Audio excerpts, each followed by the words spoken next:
Welcome back, everyone. Thanks for joining me once again on this Reverse Recruitment 0% Growths LTC.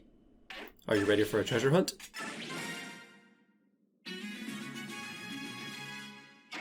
Chapter 1-4 presents us with another route map. Instead of the prologue's paltry bandits, here we face rowdy beast Laguz. While the map is not large, its various walls, holes, and sand tiles restrict the movement of both allies and enemies. Ina will be our busiest combat unit, but her action is occupied with the Laguz stone on turn 1. We position her and Gareth to help with the first tiger kill.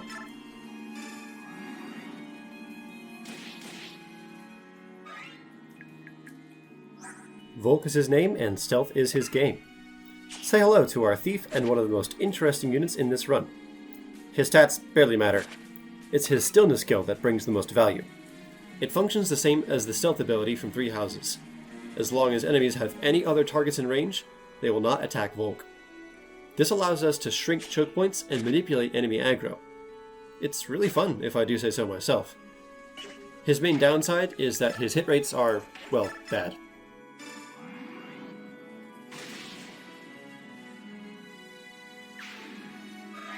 The formation at the bottom turns Ina into the only legal attack target for the enemies down south. The rest of this turn is spent preparing to move past our starting area.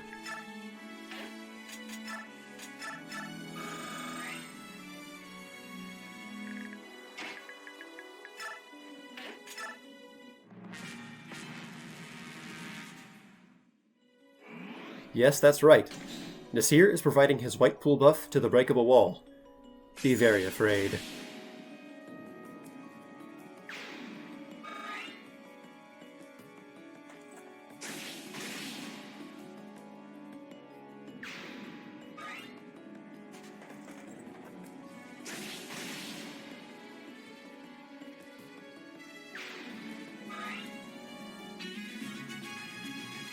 With the tiger's help, we are able to demolish the wall and access the northern section of the map. Caineghis will be the primary fighter in this area. We didn't use him down south because he can't double the enemy cats without Nasir's help.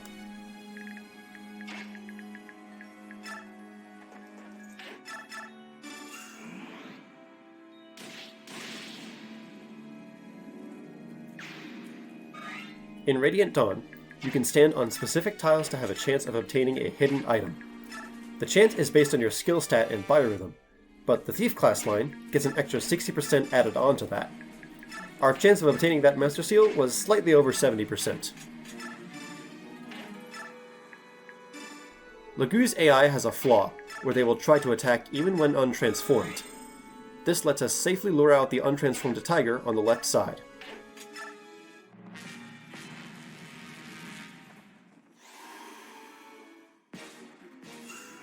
Nasir enables Caineghis to double this boss.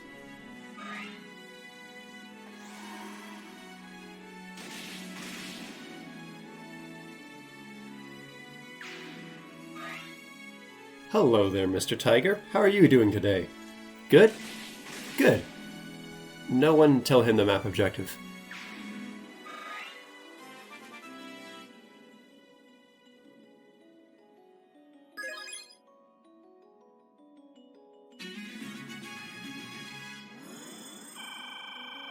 Nasir has been consuming Olivia grass so that he can transform and attack this boss. The most reliable way to do that is actually with the Spectre card Ina joined with in the previous map.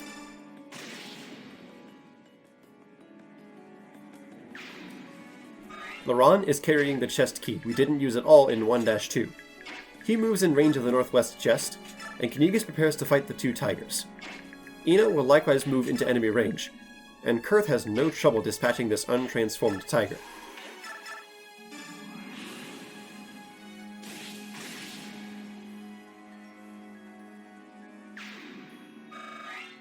This next sequence shows how Volk can grab the pure water in this chest and then be moved north to block the choke point. Fun fact, it costs 50 gold to open, just like in Path of Radiance.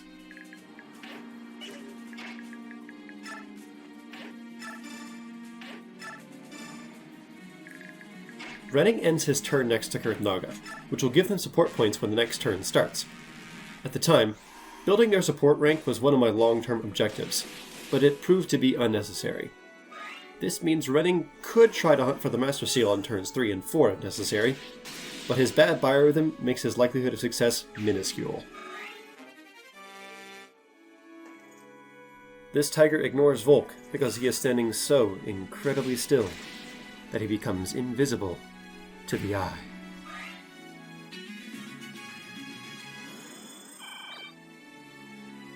Time to collect some treasure and mop up the stragglers. The run starts with 3,000 gold. Caineghis received a chest key from an enemy, and he can use it to obtain a critical seraph robe, since these sand tiles don't impede him. This does mean Ina needs to kill the cat on player phase, or Caineghis won't be able to.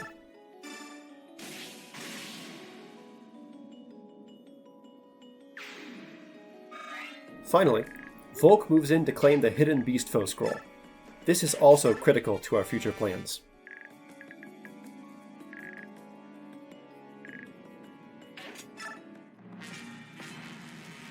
The second boss falls to Caineghis, and we clear 1-4 in 4 turns. Again, I think we have time for one more chapter.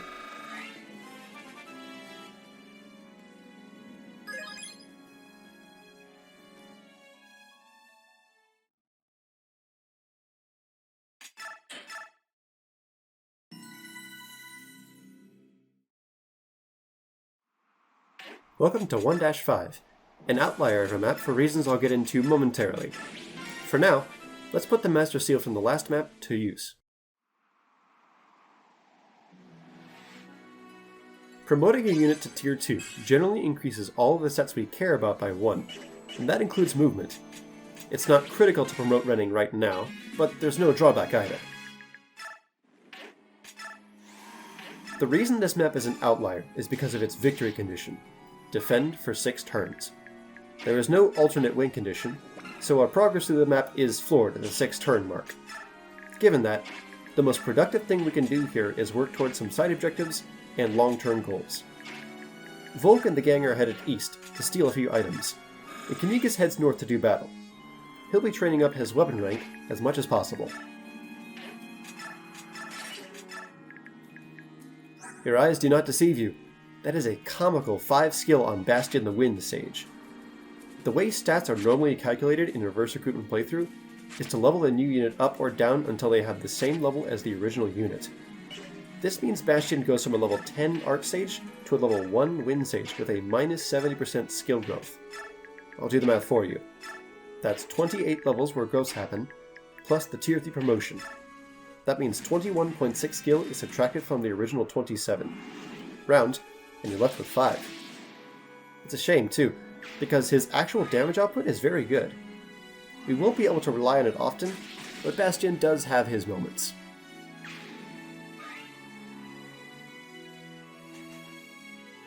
Laguz units only ever have one weapon, so their weapon rank, or strike rank, serves a different purpose than that of Bayork units. When strike rank increases, so do the stats of the innate weapon. There is a universal 5 might increase, and some Laguz weapons even gain extra hit. That's huge. Improving strike rank from A to S requires 70 weapon experience, and we get 1 each time Caineghis hits an attack. That means our goal is to get him to hit 70 attacks by a certain point in the game for that sweet 5 damage boost.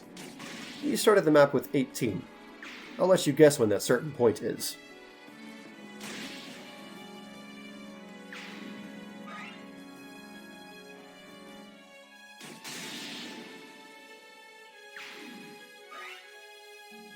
It is technically possible to lose the map if any enemy steps on the glowing green defend tile.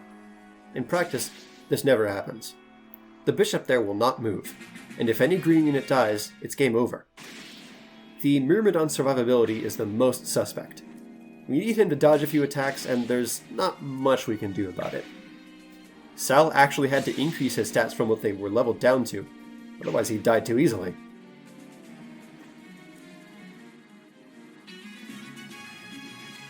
As I calculate some Caineghis movement, allow me to elaborate on something I briefly showed on screen earlier.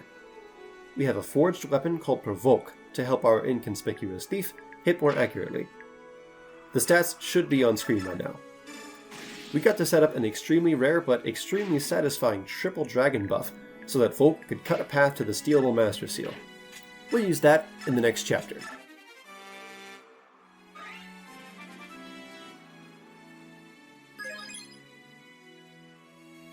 The other prime steel target on this map is the boss's Shine Barrier, which is like Volk, but worse.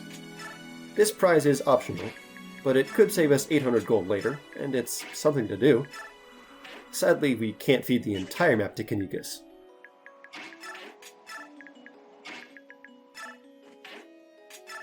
We're now rescuing some units so that they won't be in range of enemy reinforcements later. You may wonder why some units are even deployed at all, since we want to make sure they don't distract enemies from Caineghis. The answer is to build support rank. However, someone with a more clear support plan than I did might be able to bench a few units and cut down on the hassle. And with that, I think I've said most everything that's worth saying about 1-5. I'll let the footage play out in the interest of authenticity and future study, but I feel no need to fill the time leading up to a foregone conclusion.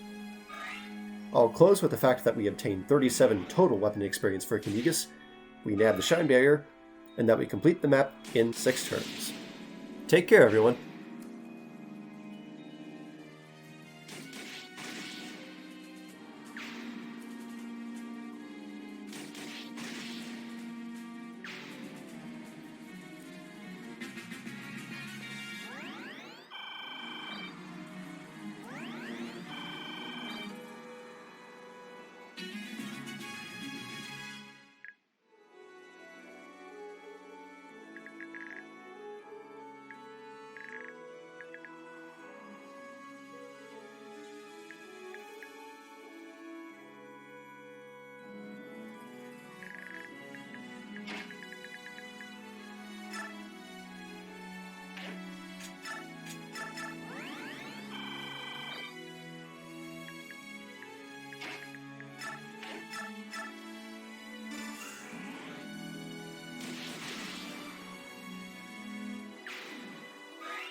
Still around, huh?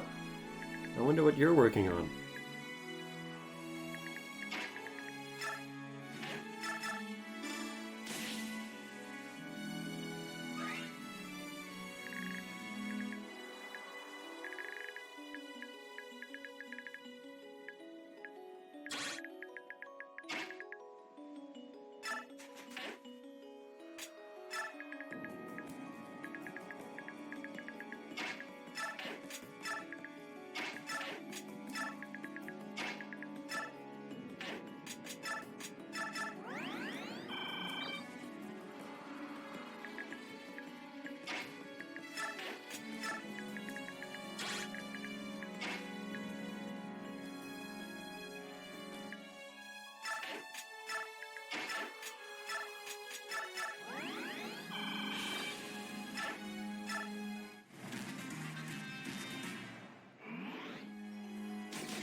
Boo!